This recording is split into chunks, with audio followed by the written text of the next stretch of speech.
তাকদির নিয়ে প্রিয় ভাইয়েরা বিচলিত হবেন না। আপনার তাকদিরে যা আছে আপনি পাবেন, যা নাই কোশ্চিনকালেও পাবেন না, ফুল স্টপ। আপনার তাকদিরে যা আছে আপনি পাবেন, না পেয়ে আপনি দুনিয়া থেকে যাবেন না, ফুল স্টপ। আর আপনার তাকদিরে যা নাই সারা দুনিয়ার মানুষ মিলে আপনাকে দিতে পারবেন না। এই চিন্তাটা আগে মাথার মধ্যে সেট করেন। এই দুনিয়ার জীবনে আপনার দুনিয়ার বাড়ি গাড়ি, টাকা পয়সা, রিজিক, ব্যবসা বাণিজ্য, স্ত্রী সন্তান, এগুলোকে নিয়ে এত বিচলিত হওয়ার কিছু নাই।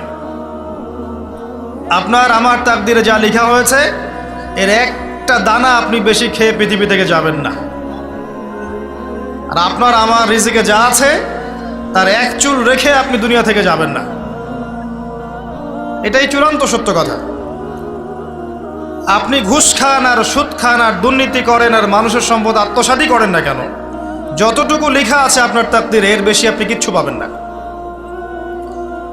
আর আপনি হালালে থাকার জন্য যতই কষ্ট করেন, হালালে আছেন, সবজি বিক্রি করে খাচ্ছেন, আপনি ছোটোখাটো ব্যবসা করছেন, মানুষ আপনাকে দাম দেয় না, আন্ডার এস্টিমেট করে, গরিব বলে, ফকির মিসকিন বলে, কিন্তু আপনার তাকদিরে যা আছে আপনি সেটাই পাবেন, এর বেশি আপনি কিচ্ছু পাবেন।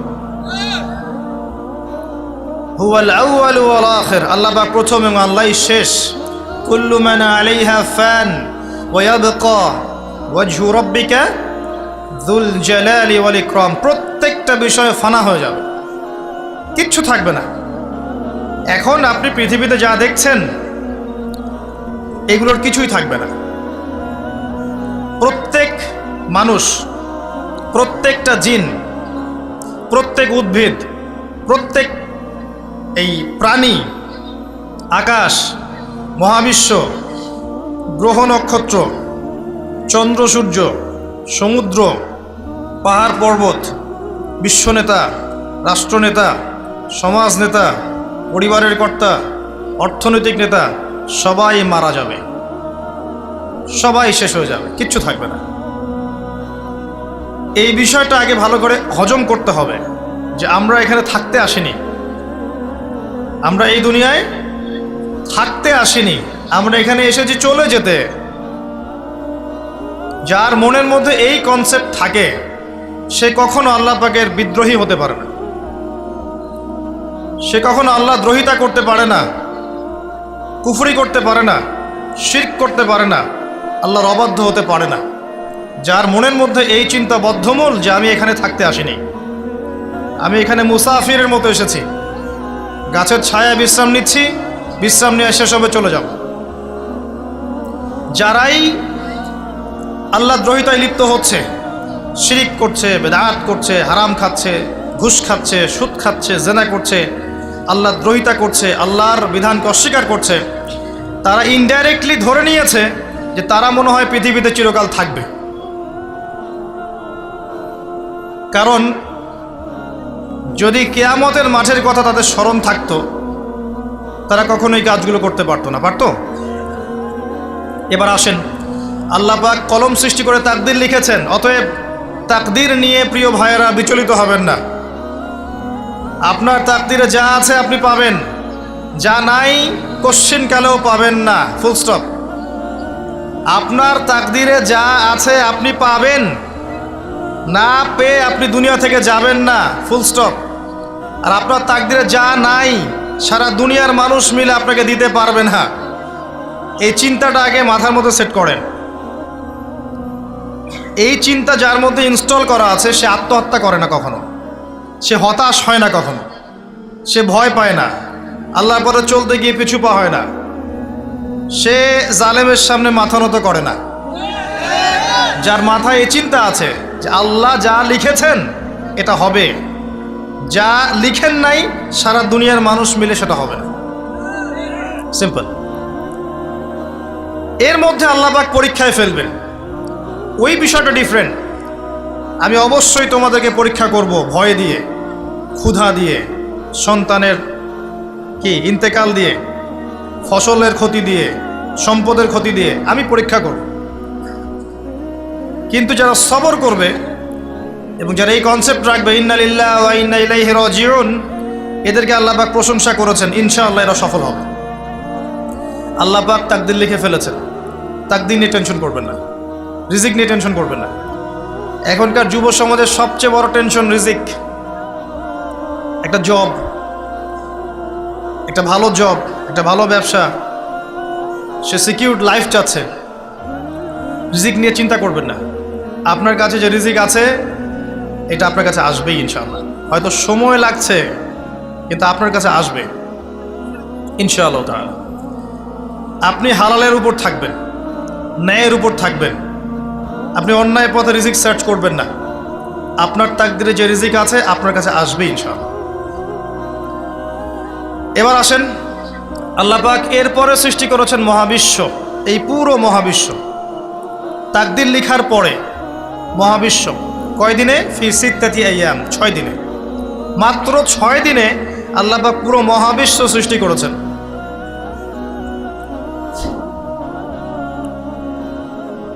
হুয়াল্লাযী খালাকাস সামাওয়াতি ওয়াল আরদা ফি সিত্তাতি আইয়াম সুম্মা ইসতাওয়া আলাল আরশ। সূরা হাদীদের মধ্যে এটা আছে, তিনি সে আল্লাহ যিনি এই মহাবিশ্ব সৃষ্টি করেছেন 6 দিনে, এরপরে আরশের উপর সমাসীন হয়েছেন। আল্লাহ পাক এর একদিন আমাদের একদিনের মতো নয়, বরং কিয়ামতের মাঠে যেদিন আমরা দাঁড়িয়ে থাকব এই দিনটা হবে আল্লাহর হিসেবে 50,000 বছরের সমান। মানুষ অস্থির হয়ে থাকবে, বিচার শুরু হচ্ছে না কেন। অপেক্ষা করা কাজটা খুব যন্ত্রণাদায়ক, তাই না? কারো জন্য অপেক্ষা করা, অপেক্ষা করে আছেন, 1 ঘন্টা পর আসবে, এলো না, আপনি অস্থির হবেন। 2 ঘন্টা পর এলো না, 10 ঘন্টা পর এলো না, আপনি অস্থির হবেন, পায়চারি করবেন, বই পড়বেন, নাস্তা খাবেন, হাঁটাহাঁটি করবেন, আপনি ব্যাকুল হয়ে যাবেন। অপেক্ষা করা একটা ডিফিকাল্ট কাজ। কিয়ামতের মাঠে মানুষ 50,000 বছর অপেক্ষা করবে, বিচার শুরু হচ্ছে না কি জন্যে। সবাই গিয়ে ধন্না দিবে, প্রথমে আদম আলাইহিস সালাম, তারপরে নূহ আলাইহিস সালাম, ইব্রাহিম, মূসা, ঈসা আলাইহিমুস সালাম। আল্লাহর কাছে একটু সুপারিশ করেন, বিচার যেন শুরু হয় অ্যাটলিস্ট। কেউ কিচ্ছু করতে পারবে না, কারণ সবাই বলবে ইয়া নাফসি, ইয়া নাফসি। দূর থেকে একজনের আওয়াজ আসবে, যিনি ইয়া নাফসি বলছেন না, যিনি বলছেন ইয়া উম্মতি, ইয়া উম্মতি। সবাই তার কাছে যাবে এবং তিনি আমাদের নবী মুহাম্মদুর রাসূলুল্লাহ সাল্লাল্লাহু আলাইহি ওয়াসাল্লাম সিজদায় পড়ে যাবেন এবং তার উম্মার জন্যে সুপারিশ করবেন। উম্মার কবিরা গুনাহগার ব্যক্তিদেরকে সুপারিশ করে তিনি জান্নাতে নিয়ে যাবেন ইনশাআল্লাহ। আল্লাহ তাকে ওয়াদা করেছেন, হে নবী, তোমার উম্মতের কোনো ব্যক্তি যদি শিরিক না করে আমার সামনে উপস্থিত হয় আমি তাকে মাফ করে দেব ইনশাআল্লাহ।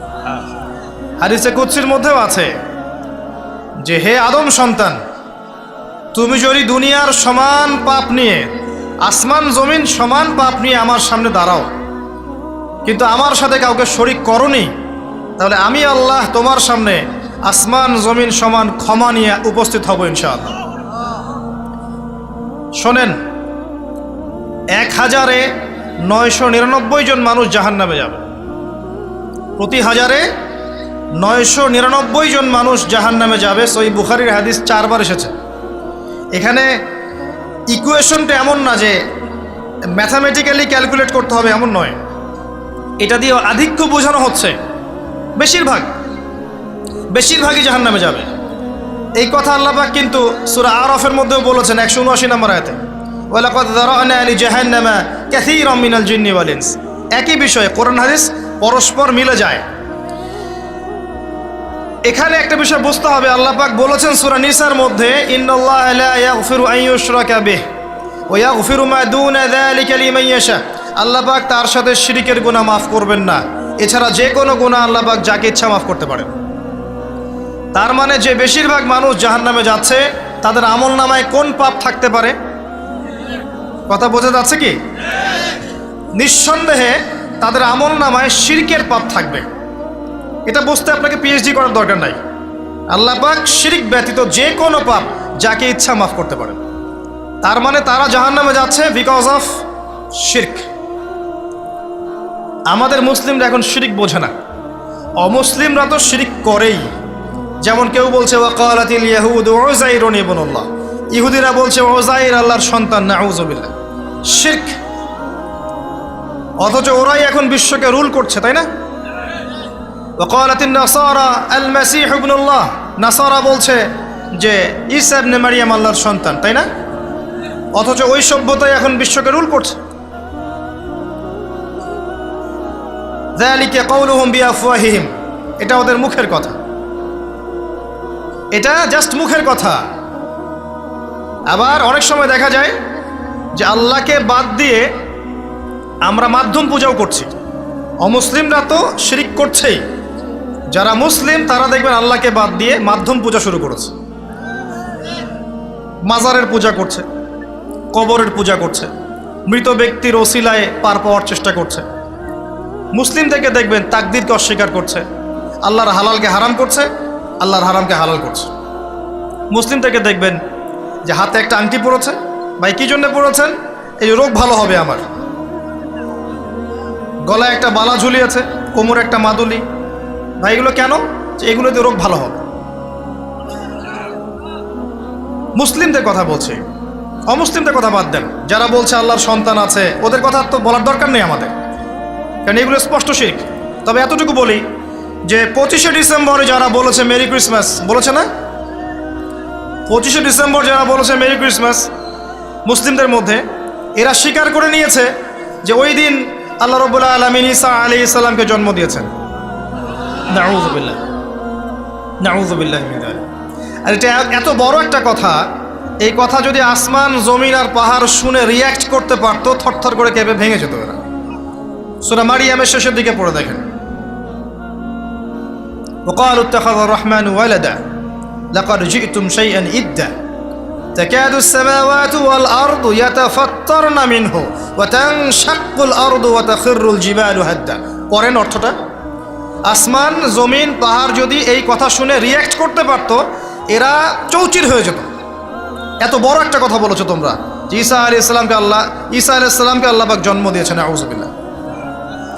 তো এরা তো শিরক করছেই। মুসলিমরাও দেখবেন এই যেগুলো বললাম, আল্লাহকে বাদ দিয়ে অন্যের কাছে দোয়া করছে, আল্লাহকে বাদ দিয়ে অন্যকে সেজদা করছে, আল্লাহকে বাদ দিয়ে অন্যের কাছে নজর মানত করছে, আল্লাহকে বাদ দিয়ে অন্যের জন্য জবাই করছে, আল্লাহর তাকদীরকে অস্বীকার করছে, আল্লাহর হালালকে হারাম করে নিচ্ছে, আল্লাহর হারামকে হালাল করে নিচ্ছে। দেখবেন মুসলিমরা করছে। এবার মুসলিম জেনারেশন, এমন একটা প্রজন্ম বের হয়েছে এখন ইয়াং জেনারেশনের, তারা বলছে যে এই মহাবিশ্ব বিগ ব্যাং থেকে সৃষ্টি হয়েছে, আল্লাহ বলতে কিছু নাই। আপনি বোঝেন কি কারণে প্রতি হাজারে 999 পিপল জাহান্নামে কেন যাবে? কারণটা কি? শিরক। আর এই শিরকটা হচ্ছে আপনার চিন্তায়, আপনার কথায় এবং আপনার কাজে। চিন্তার মধ্যে শিরক। যেমন একজন ব্যক্তি চিন্তা করে আকীদা যে আল্লাহ ছাড়া অমুকও সন্তান দিতে পারে, এরকম আকীদা নাই মুসলিমদের? আছে। একজন বলছে আল্লাহ কল্যাণের মালিক আর শয়তান হচ্ছে অকল্যাণের মালিক। কথাটা শুনতে খুব ভালো লাগে না? অকল্যাণ হয়তো আল্লাহর পক্ষ থেকে আসে না, আল্লাহ পবিত্র, অকল্যাণ শয়তানের পক্ষ থেকে আসবে। ব্যাপারটা কি এমন? ভালো মন্দ, কল্যাণ অকল্যাণ, দুঃখ কষ্ট সুখ সবকিছু কার পক্ষ থেকে আসে? এমন নয় যে ভালোগুলো আল্লাহ দেন, অকল্যাণগুলো শয়তান দেয়, নাউযুবিল্লাহ। এরকম আকীদা আছে মানুষ। কিছু মানুষ বলছে তাকদীর বলতে কিচ্ছু নাই, মানুষ নিজেই তার কর্মের নিয়ন্ত্রণ, শিরক। কিছু মানুষ বলছে যে ভাগ্যই সব, মানুষের কাজের কোনো স্বাধীনতা নাই। মানে ভাগ্যই সব, আমার কাজের কোনো স্বাধীনতা নাই, আমি কলের পুতুল। চুরি করেছো কেন? আল্লাহ তাকদীরে লিখেছে তাই। সুদ খাও কেন? ঘুষ খাও কেন? রিলিফের মাল মেরে খাও কেন? আল্লাহ তাকদীরে লিখেছে তাই। এরকমও কিছু মানুষ আছে। প্রত্যেক পদে পদে আপনি শিরক পাবেন। আপনি আল্লাহকে ছাড়া সেজদা দেখতে পারবেন, আল্লাহকে ছাড়া মানুষ নজর করছে, মানত করছে, কসম করছে, কুরবানি করছে, সেজদা করছে, দোয়া করছে এবং ওসিলা পূজা করছে যে আল্লাহ বাদ দিয়ে অমুকে আমাকে পরকালে পার করিয়ে দিবে। নাউযুবিল্লাহ বলছেন ঠিকই, কিন্তু আমাদের দেশের বহু মানুষের আকীদা এমন যে আমাকে পরকালে পার করায় দেওয়ার লোক আছে, সমস্যা নাই। শোনেন, পরকালের প্রতিটা সুপারিশ আল্লাহর এখতিয়ারে। একজন শহীদ, আল্লাহর পথের শহীদ, তিনি কিন্তু সুপারিশ করবেন, কিন্তু তিনি নিজের ক্ষমতায় করবেন না আল্লাহর ক্ষমতায় করবেন? আলেম, হাফেজ, আল্লাহর পথের যারা মুজাদ্দিদ ছিলেন, আল্লাহওয়ালা আউলিয়া মানুষ, নবীগণ, সিদ্দিকগণ, সুহাদা, সুপারিশ করবেন নিজেদের ক্ষমতায় না আল্লাহর ক্ষমতায়? আকীদা স্পষ্ট না থাকলে তখন আমল করতে গিয়ে শিরক হয়ে যাবে। আর শিরক হলেই কি হবে? ওই যে বললাম, প্রতি হাজারে 999 জন মানুষ জাহান্নামে যাবে।